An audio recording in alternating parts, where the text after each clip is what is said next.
Okay, oops, sorry. Hello everyone, my name is Patricia. I'm the marketing manager of Extreme Fitness Camps here at the Extreme Hotel. We are in Cabarete in the beautiful Dominican Republic, and today we are here in our beautiful beachfront tiki gym. And I have the pleasure to welcome Zarko for a little chat about his fitness journey today. So yeah, because a couple of months ago we were filming a little bit, and afterwards, we sat around and chatted a little bit, and Zarko mentioned that a couple of years ago he was not even able to walk, and he spent some holiday on his own somewhere in Turkey, I believe, and went for random beach walks. That was all I remember, and it sounded so interesting, but unfortunately we didn't have the time back then to talk more. So maybe Zarko, you can explain us a little bit or tell us a little bit about what happened back then, and why weren't you able to walk anymore? No, just a little background. I'm Zarko, or the Serbian pronunciation is Zarko, a little bit nicer maybe, but people are always struggling with that. Zarko. Yes, yeah. And I'm 46 years old. I live in Dominican Republic since a couple of years. I'm a kiter mainly. I see him as a kiter. And I have a fitness class here at the Extreme Gym, Extreme Hotel in Cabarete. And what's my journey? Fitness. In general, I was a fitness guy always. I was fit. It's not like I started like 2 years ago. But I had a big accident while snowboarding. Yeah. And what happened then is that I went to the doctor, and a hernia, I think it's English it's called. Yeah. And they said to me, I need operation. Yeah. And to understand the case, like people who had back injuries, I hardly could walk. I could hardly stand up. I was all day in pain. And this was 2000, what was it, 2009? Something like this. So 10 years ago? 10 years ago, yeah. Okay. And I was in Germany back then, yeah. And it was winter time. Of course, snowboarding winter time. And you were also working quite a bit. You were. Yeah, of course. Yeah. I was an office guy. I was working in a bank, in front of my Excel sheet. This was my life. Another story. Another story. And then what happened? No, I was reading internet, googling whatever, and people say, well, you have to move. You have to move. You have to move. Healing. Movement is healing. You have to bring your blood to the injured tissue. And again, 2 doctors told me you have to make operation like now. And I said, no, I will try. I bought a last minute ticket, flew to Turkey and to a hotel. I was alone there. It was a 5-star hotel, low season, literally I was alone, this huge hotel, Turkish hotel. And I remember it was so hard even to arrive. And then I basically, what I did, that every day I went to walk on the beach. Walking means like literally like I hardly could walk. Yeah? It's unbelievable. Because you had so much pain. So much pain, and over a week or so, I really start to walk again. I mean, this is like unbelievable, like the self-healing and just walking, just move slowly, and then this was the starting point. And of course, then later on, I did all this kind of exercises to strengthen the back, and again I was doing yoga back then also, like I had this yoga background, so I was into it for many years. And now, for example, my fitness philosophies, I do a lot of these core exercises, stabilizing, Supermans, whatever it is, like just to get a very strong back, lower back, and this is so important for everything. Like even people in the job in the offices, they sit all day, and you have to do every day this reverse plank. We just did 3 minutes reverse plank today as a finisher. It's just so good, so good. Yeah. So, back then you were 36-year-old, so quite fairly young, and you absolutely didn't want to have that operation. No, again, like I spoke, again, I'm not a doctor obviously, and there's many cases, but I can anybody encourage to try to look for other solutions than operations, and Mother Nature is much more powerful than we all think. So of course, and try out. Self-healing is there, it's possible. Yeah. For example, I'm also into fasting, you know, it's for example also this maybe a similar issue. I lean gains and intermittent fasting. Intermittent fasting, okay. mainly. Okay. I do sometimes prolonged fasting for 2-3 days, but mainly I do intermittent fasting every day, and I'm a strong believer also that this heals the body, and you get other whatever, and because some people they got just sick by eating too much. Not even say the calories, just this regular, not constant having something in their gut can make you sick, I think. And we're all different. Some people have more problems with that. Somebody has none problems. So this is a little bit the issue. Like so, yeah. And before that accident, you said you were always into sports. So you did some yoga. I hear you did snowboarding. As a young boy, I did martial arts, of course. Okay. Of course, but I did always some kind of sport. Okay, and you were always active. I was always active. I was I maybe started late, maybe with 16, whatever. I was never really, but when I started, I was always active. In terms of, I always try to be an active guy. I like to go to the gym. Okay. And also I work out 6 times a week, every day roughly an hour. Okay. And I'm a big believer in this because I think the body needs some every day some stimulus. Yeah. Being active. Being active, basically. It doesn't mean that you have to kill. You can't. Every exercise will be a killer exercise. It's not this. It's like just to go and do something. Mm-hmm. Show up is in English. Just show up, and this is 80% of all your gains or whatever what you're looking for. Show up with a good mood and try the best what you can do. Yeah, and start what you did back then. Start small again. Back then it was like, okay, now let's start with walking again. Yeah, and be humble and try new things. Like again, like I do a lot of mixed whatever people what they're doing. Sometimes yoga exercises, not like sometimes just pure powerlifting. So everything has their pros and cons, and I'm a big believer that you've got to switch it up. You have to switch it up for many reasons. Because if you overuse, if you do one exercise for 10 years every day, believe me, it's not that good also. It's not also that good. Yeah, it's the same for me right now. I'm into surfing and I try to make it at least to the Sunday class here, and I'm just complete failure. So I start really small again with the lowest weight, but that's how it is. And so you started to walk again, and then you just went straight back to the gym and strengthened your core. No, it was not that easy. At least you have to see where I was. I couldn't walk, so I'm just saying that I suddenly could walk again and could basically almost.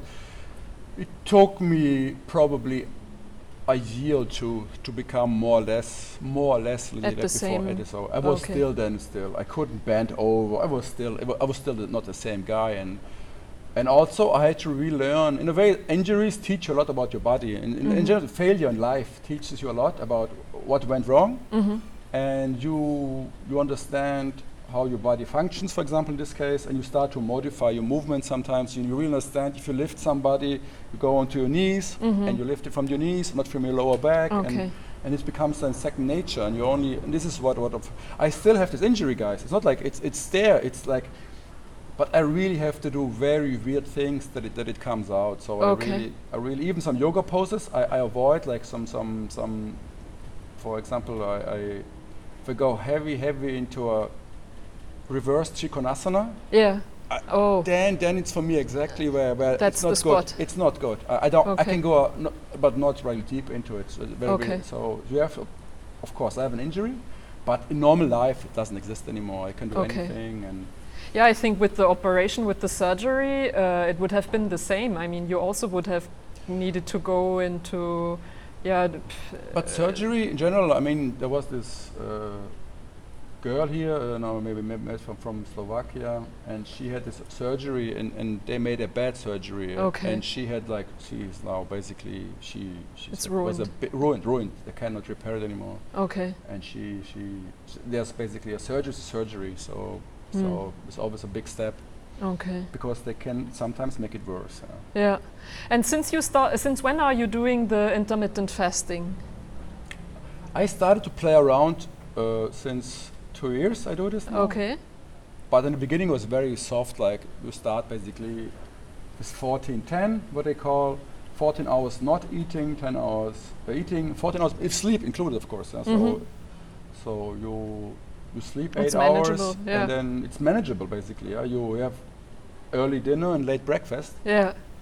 And then over time, we all different though. Some people are different. So, but for me, it was very easy. Over time, you said, I don't eat breakfast. I realized I don't need the breakfast. Why I'm sitting here at 10, 11 and having whatever I do and eating. And for me, I understood I eat sometimes only out of a habit. For me, it was a habit. Sometimes for me personally, it's like the breakfast. For me now, I'm looking it back like I don't need a breakfast. So for me, it's a habit to sit. It's a cultural thing. It's nice. You come, sit, people having, sharing. With the family. It's nice, obviously, but otherwise. Then later on, over time, it came to me like even lunch. But I said, I'm having lunch now. Because what's fasting, just to explain to people, it's not starving, because when I eat a lot. So I need my 2,500 or 3,000 calories. I need them. Especially when you're kiting as well. Of course, right? I need tons of calories. So I have another problem. If I go out sometimes, I order like 2 menus. And people looking at me and say, that's for me. And I go home and still eat something. So I have now even another problem. It's a funny problem to have. I undereat. I can easily lose if I don't. I really have to eat more. Literally, I can easily lose weight. Have you already been always been eating healthy, or we all try to eat healthy? I mean, you know what I mean. Like, I still eat pizza and everything, but we try. It's not. Of course, I try to eat healthy, but I was never a guy who was into counting calories and But now, since you're doing the intermittent fasting, do you pay more attention to what you put in your system? Absolutely. And the funny thing is, because you are hungry, but when I start to eat, I'm hungry, obviously. If you don't eat, I do now mainly 24. I mean, 20 hours not eating. I eat mainly from 6 to 10 now. In the evening. It's basically my eating window. And when you like this, you pay much more attention. Your body even tells you. You understand. If I eat a bag of chips, that's the worst of example. You understand this is your body craves something else. It needs like real food and broccoli. Again, and this is definitely true. Again, it's fasting.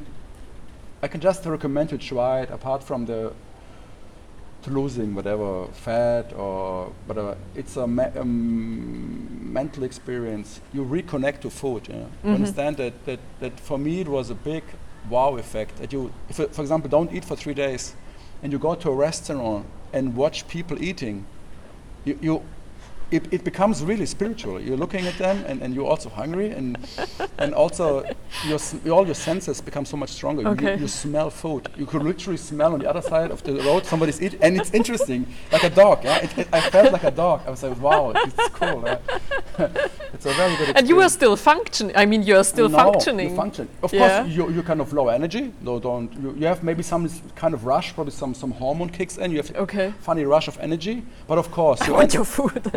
But you function. You can do a lot of things. Like it's not like you.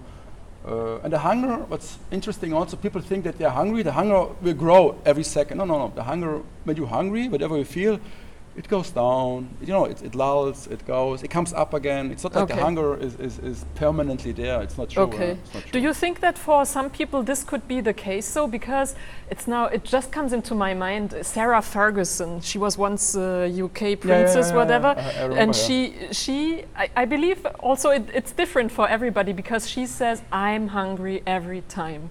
She always has that feeling. So she was a big ambassador, I think, for Weight Watchers, and she was just like, well, guys, that's my problem. I tried so many things and I'm really hungry all the time. But I believe in general, like, people are different. We are all different, and we have to. This is the reason why we have all this discussion about nutrition. What's right? We have this one end, the vegans, carnivore. We have all this different. It's a good example, food. And one more of the reasons we are different. So what you can digest, what you feel fine, I'm not. And so there is a difference. And this is the reason why there will never be one true answer that this is the right diet, this is the right lifestyle for everybody. It's not impossible. It's impossible. It's just like people just you see an Asian person and whatever big East Europe, just how they're built. They're different. They will need different food. It's not possible that the same approach. They have different genetics, whatever, millenniums old, and it's not like you just come in and say, yeah, you eat only rice. That's the solution. And that's not the solution. Zarko's lifestyle is the solution. No, you have to experiment. You have to try. That's it, basically. Yeah. And then that's it. Yeah. So speaking a little bit about your fitness classes here, you are training here every morning. Yes, at the morning every morning, once a day, 9:45. Yeah. What is it? People ask me. I say you follow basically what I do. I like body weight. I like a lot of body weight. But of course, I like kettlebells and TRX, and but I also like traditional exercises like deadlifts and some CrossFit elements. CrossFit. There's a mixture, and I mix it up, and sometimes it's just that people to balance. Like just stand on one leg. And there are some people, even strong people, they fall down and say, yeah, you see, you understand, like, to being just strong is nice, but try to balance on one foot. And they can't. And they're humble too. They're like, wow. It's for me, fitness can't be just one thing, because a marathon guy is very fit, a sprinter is very fit, they're all fit in a different way. So I like to incorporate all kind of things and make it fun for everybody and for myself at least, and people come back. And a holistic approach, basically. I want everything. I will not be the strongest guy in town, not be the flexible guy in town, but I will be hanging in the middle somewhere. And I like this. Okay. And how do you accommodate campers here who are maybe haven't set the foot in the gym at all? No, it's a good point. A lot of people I see, they're sometimes afraid of a gym because they don't know what to do, and there's like they see all these beautiful guys. Not a video. They sometimes really don't know basic exercises. And don't be afraid, come, I'm happy to teach, I'm happy to explain, everybody on his own level. All exercises have progressions. If you say, I can't do this, I will show you something you can do. That's leading in the long run to the final exercise, to success. And it's like everything success. You have to do it regularly, you have to wake up and you will understand over time that it makes you happy. I mean, of course, in the moment you do the exercise, you're sweating, it's kind of hard, but afterwards, dopamine kicks in and you feel basically high. So after every exercise, I feel fantastic, and I wouldn't miss it for nothing. People ask me why I can do it every day. I said, because the feeling after a good workout, but you have to go and work out. And look for intensity, of course. If I put, give me 10 reps, whatever, bicycle. That's a movement like this for everybody. That's very simple. One of the simplest moves in the gym life. And but you have to pick the weight that's intense for you. I cannot say 10. If you 5 pounds for me is not intense. 50 pounds, it's too. I can't do 10. So I have to find a weight where I can move it 10, and the 10th it's like hard. This is you have to look. This is everybody and has build upon success as well. And start small. Everybody, even the kite surfing scene here, Cabarete, we have the world's best kiters here. I mean, world-class kiters every day. I'm kiting every day. I'm a good kiter, but I see them, and it's so good to see them because they're so good, and I take them as inspiration. Not as, oh my God, I'm so bad. No.